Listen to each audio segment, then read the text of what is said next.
Philadelphia Eagles have not played in a championship game since 1960. This year, Eagle coach Dick Vermeil welcomed the Dallas Cowboys, a team that makes championship games a habit. The two teams have played twice this season, and there is little they don't know about one another. What Eagle quarterback Ron Jaworski does know is that his receiving corps is diminished by injuries. He will rely primarily on one tall target, the Philadelphia Tower, Harold Carmichael. On the other hand, Dallas receivers are fresh from a dramatic come-from-behind win over the Atlanta Falcons. Eagle fans are eager for their first championship in 20 years. It won't come easy. Dallas has played better football over the last 6 weeks and is in far better physical condition. But has an extra week of play taken its toll on the wild-card Cowboys? Can Cowboy cool stand up to Eagle enthusiasm? These questions will be clearly answered as Dallas meets Philadelphia for the National Conference Championship in the NFL Game of the Week.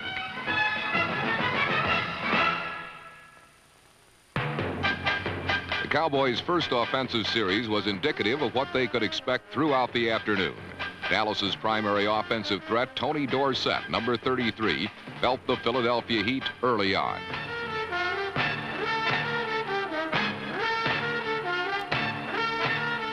The Eagles' John Bunning, number 95, and Dennis Harrison, number 68, made the initial hits and inspired Dallas quarterback Danny White to throw on second down. It was Bunning again who sifted through a Dallas screen to meet Ron Springs, number 20, for a 6-yard loss.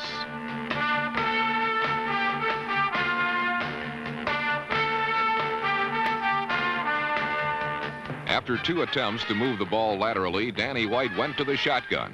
Under pressure from Harrison and Claude Humphrey, number 87, White looked for wide open spaces and found them.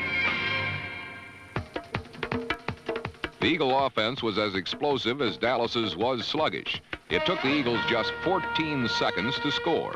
On their second play from scrimmage, Ron Jaworski went with Wilbert Montgomery, a back with bad knees.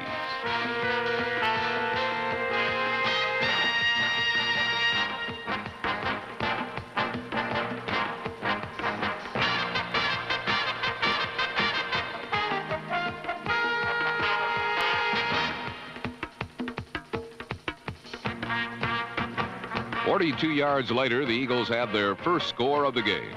Montgomery had been plagued with knee problems all season, but gave little evidence to that effect. The run was vintage Montgomery, who doesn't believe in going with the flow.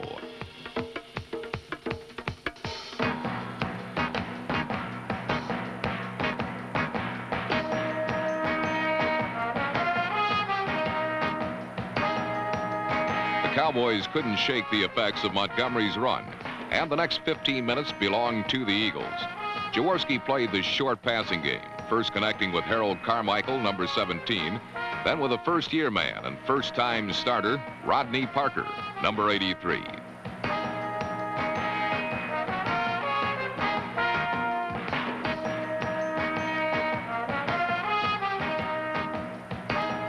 The Cowboy pass rush was effective to some degree as tackle Randy White, number 54, went after Jaworski untouched.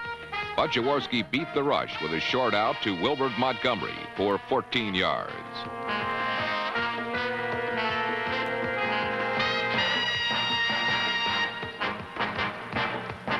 On top of accounting for over 100 total first-half yards, Montgomery knew precisely where to fumble, out of the danger zone.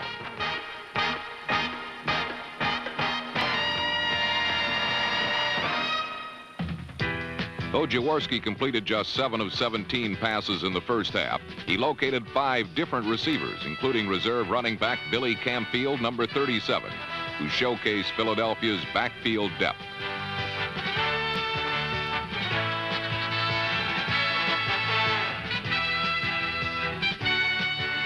Much of the Eagles' offensive success was a result of containing the Cowboys' all-pro tackle Randy White, number 54. On a typical play, White's presence was minimized by 3 Eagle blockers. While one side of the Dallas defensive line was neutralized, the folks on the other side provided resistance inside the 20. On successive plays, John Dutton and friends stopped Wilbert Montgomery. Then Cowboy defensive end Harvey Martin buried Ron Jaworski for the first sack of the day.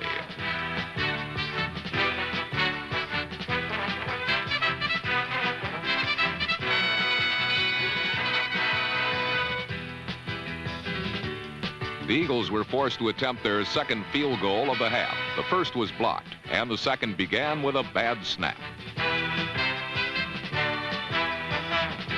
Kicker Tony Franklin revived memories of Garo Yepremian and Super Bowl VII.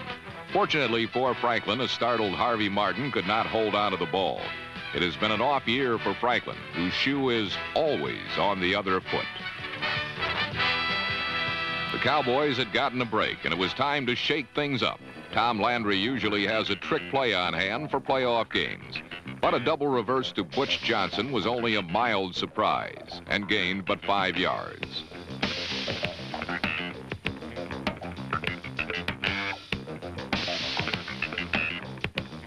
The next time Johnson got the ball, he was not so fortunate, thanks to cornerback Herman Edwards, number 46.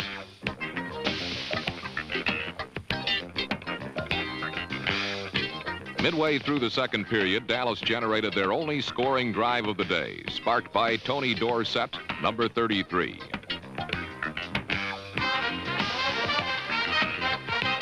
The 18-yard pickup was a result of a screen pass that never fully developed. It was Dorsett's speed that made the difference, plus a solid downfield block by Drew Pearson, number 88.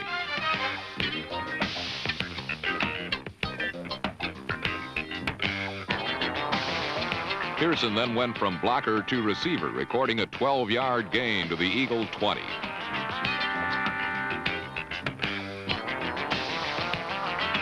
For the final 20 yards, the Cowboys played straight-ahead football, nothing fancy. 5 consecutive running plays, including 3 by fullback Robert Newhouse, number 44.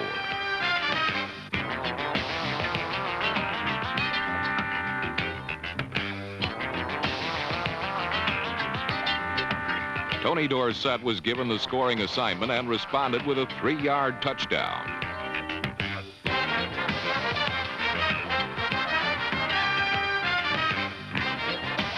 On opening day, Dorsett scored the Cowboys' first touchdown.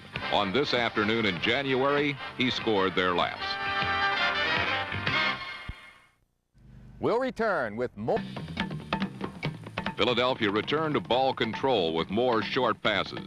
5 yards to tight end Keith Krefley, then 15 more to wide receiver Rodney Parker, number 83.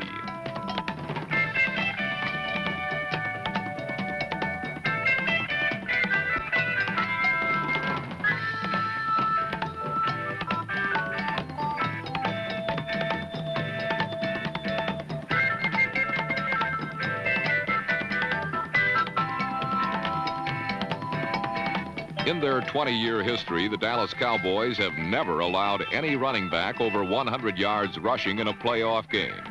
Wilbert Montgomery totaled 96 on the ground in the first half alone.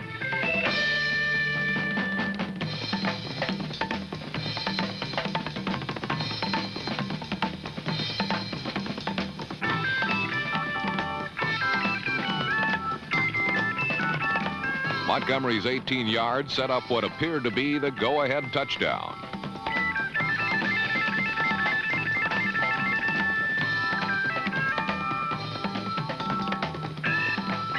An apparent Eagle lead vanished with the wave of a penalty flag.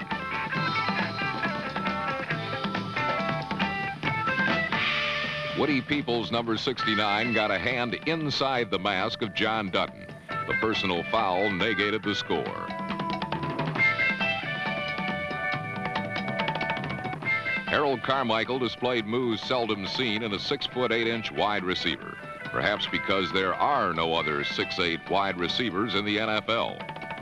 All told, through 2 missed field goals and a touchdown called back, the Eagles denied themselves 13 points and wasted over 130 yards of offense.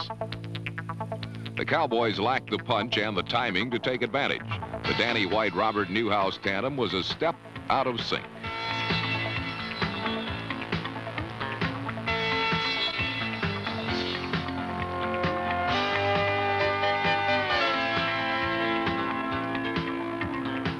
Out outplayed but not outscored, the Cowboys were fortunate to be tied at intermission.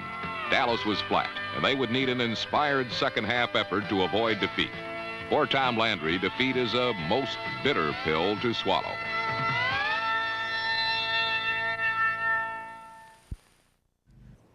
In the first half, Doomsday had again asserted itself.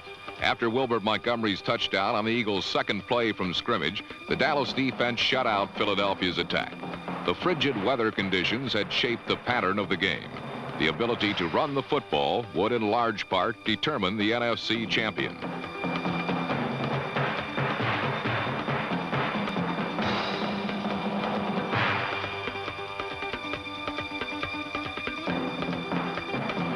The Eagles continued to feature their ball control offense, highlighted by number 31, Wilbert Montgomery. But the Dallas flex defense, anchored by Randy White, number 54, was primed to stop a running game that netted over 100 yards in the first half.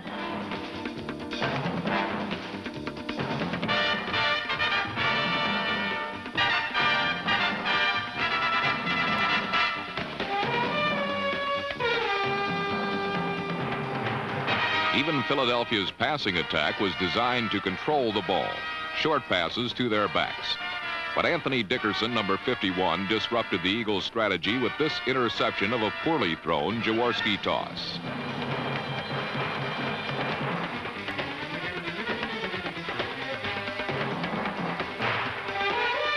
Once more, Doomsday had bent, but had not broken.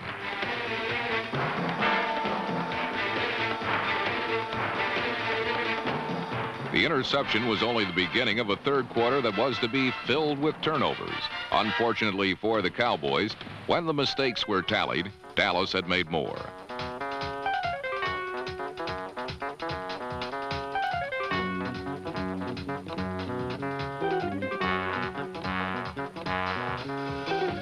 James Jones' fumble of a Philadelphia punt was quickly followed by a Danny White cough-up. The Cowboys' sleek offensive machine was most certainly out of order.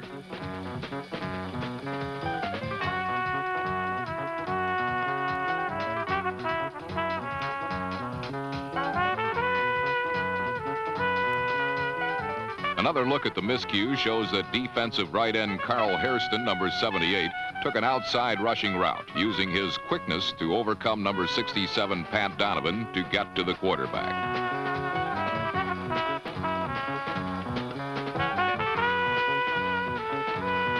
Despite great field position, Philadelphia settled for a field goal and a 10-7 lead midway through the third period. Enough was enough. The Silver and Blue Empire from the Southwest was ready to strike back.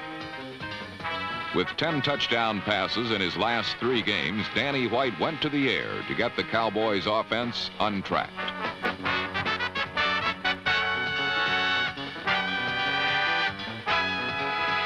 A 28-yard pass to Jay Saldy swung momentum in Dallas's favor. But the game's next play would go a long way in shattering the Cowboys' Super Bowl dream.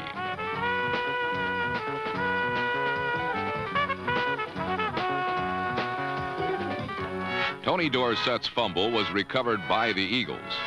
Perhaps the most revealing statistic was that late in the third quarter, the Cowboys had run only 10 offensive plays in the second half.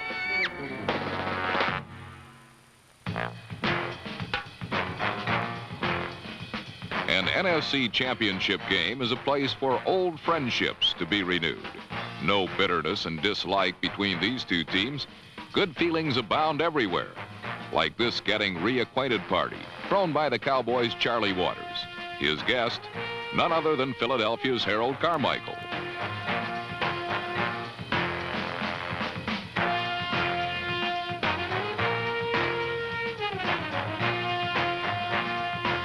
But now back to the action, where the real fun and games are.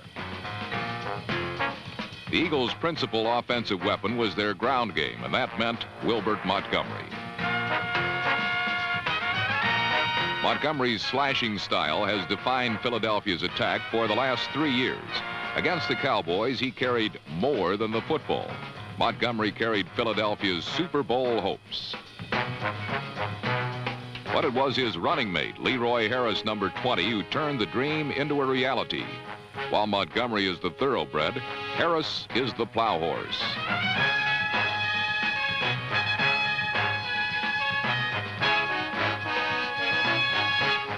Against Dallas, Harris looked like Secretariat.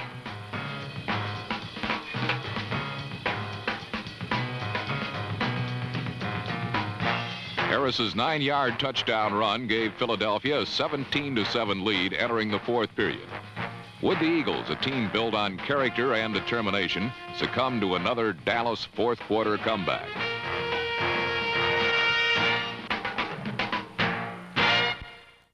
There's more. In the second half, Doomsday had folded its tent. The Eagles ran almost at will against the Cowboys' flex, a defense designed primarily to stop the run. Wilbert Montgomery was again Philadelphia's meal ticket.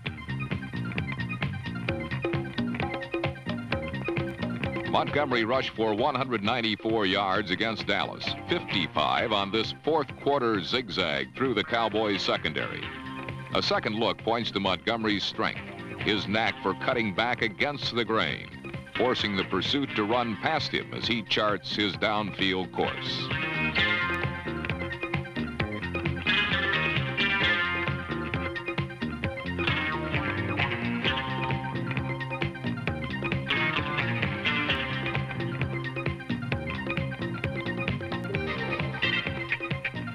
The Eagles' formula was not complex. They were simply outplaying the Cowboys on the line of scrimmage.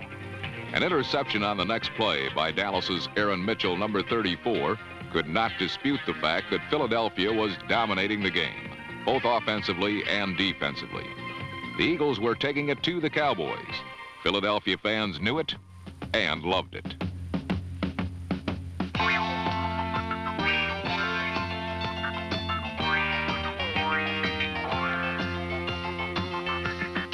Trailing by 10 midway through the fourth quarter, Dallas's only hope was to attack an aggressive Eagles secondary.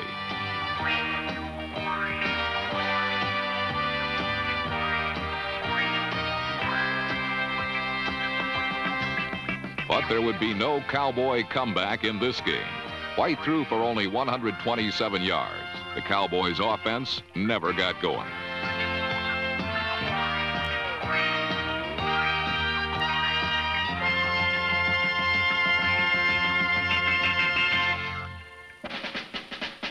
For the Eagles, an unlikely hero was emerging.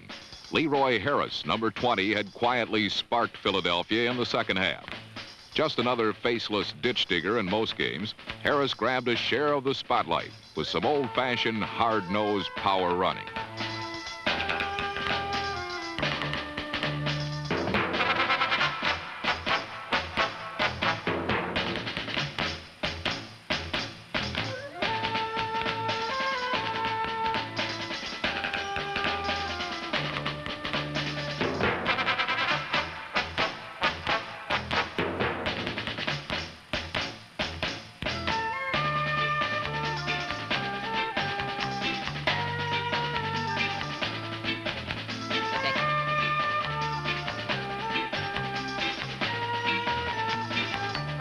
Harris's second effort fueled a final Philadelphia surge that sealed the verdict in the Eagles' favor. The drive was typical of the Eagles' performance all day, workmanlike and efficient. The game had hinged on two factors, Philadelphia's defense and their running attack. Wilbert Montgomery proved to be the difference as the Eagles controlled Dallas's intimidating front four, rushing for 263 yards, the most ever against the Cowboys in a playoff game.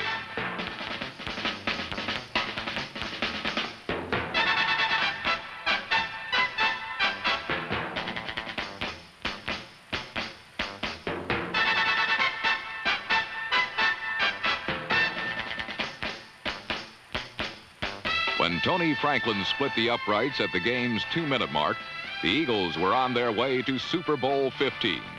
In an ironic twist, Philadelphia had beaten America's team by adhering to a uniquely American credo, old-fashioned hard work, and the Cowboys knew it.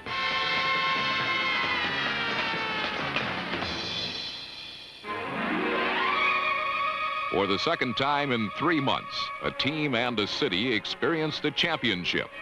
For the Eagles, the dark Sundays of gloom and despair now took their rightful place in Philadelphia sports history to be forever buried.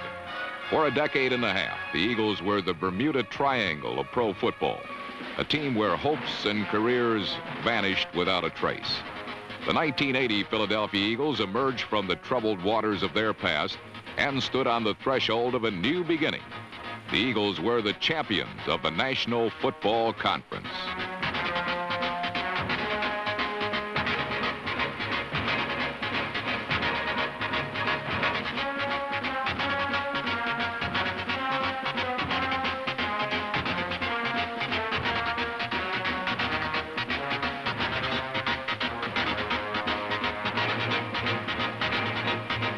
It was an achievement the Dallas Cowboys knew well, but Danny White could not overcome the force of a town starving for a football championship.